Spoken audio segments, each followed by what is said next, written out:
లబ్ధిదారులమైన తమకు అన్యాయం చేసి ఎమ్మెల్యే దానం నాగేందర్ అక్రమంగా తన అనుచరులకు డబుల్ బెడ్రూమ్ ఇళ్లను కేటాయించారని బాధితులు ఆరోపించారు. ఎమ్మెల్యే దానం నాగేందర్పై ఖైరతాబాద్ పోలీసులకు వారు ఫిర్యాదు చేశారు.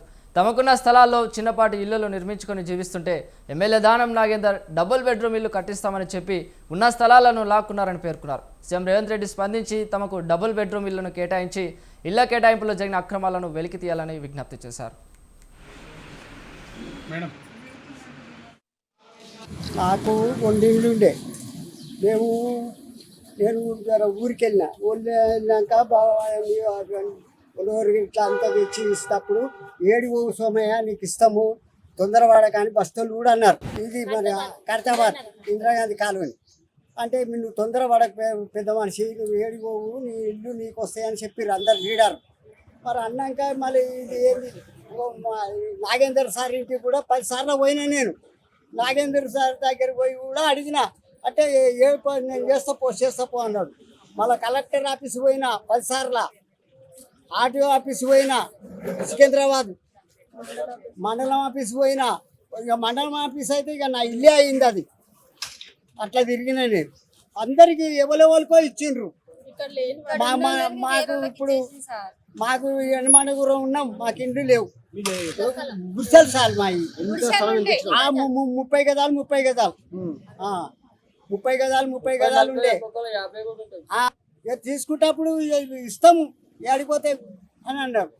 మమ్మల్ని కాదా అని ఇక మొన్నటి దాకా తిప్పారు సార్. వీళ్ళు 5 ఎమ్మెల్యే సార్ పోయి అందరికి ఇచ్చిండట. ఆయన ఎత్తిస్తాడు. మాకు మమ్మల్ని అడగాలి. మేము పాత మనిషి, నన్ను గుర్తుపడతాడు. 10 సార్లు పోయినా ఆయన ఇంటికి నేను.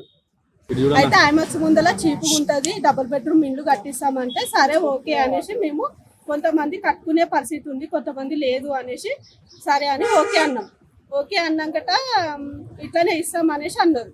ఇస్తామన్నాకట మళ్ళా మా ఏంటంటే పోనీకి దారి లేకుండే, జేసీపీ అవి పోనీకి దారి లేకుండే. అమ్మ మేము గూలో కొడతాం, ఇప్పుడు అవన్నీ బిల్డింగ్లు పనులు స్టార్ట్ అవుతుంటే మీకు వచ్చేస్తుంది అని మై గులో కొట్టిండ్రు. ఇప్పుడేమో వస్తుంది అని 10 సంవత్సరాల నుంచి దింపుకుంటున్నారు.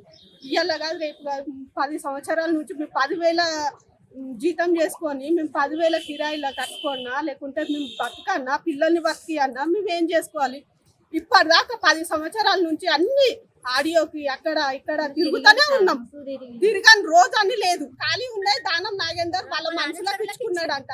సెక్రటరీలో పనిచేసే వాళ్ళకి ఇచ్చిందంట, మండల ఆఫీస్ లో పనిచేసే వాళ్ళకి ఇచ్చిందంట. వాళ్ళ గవర్నమెంట్ డ్యూటీలు ఉన్న వాళ్ళకి సేమ్ మేమేం చేసుకోవాలి చెప్పు? మేము ఇక్కడ బతికి ఇక్కడ అంతా అన్ని ఉన్నాయి. మాకు Aadhaar card, ration card, gas bill కూడా మాకు ఇక్కడ అన్ని ఆధార్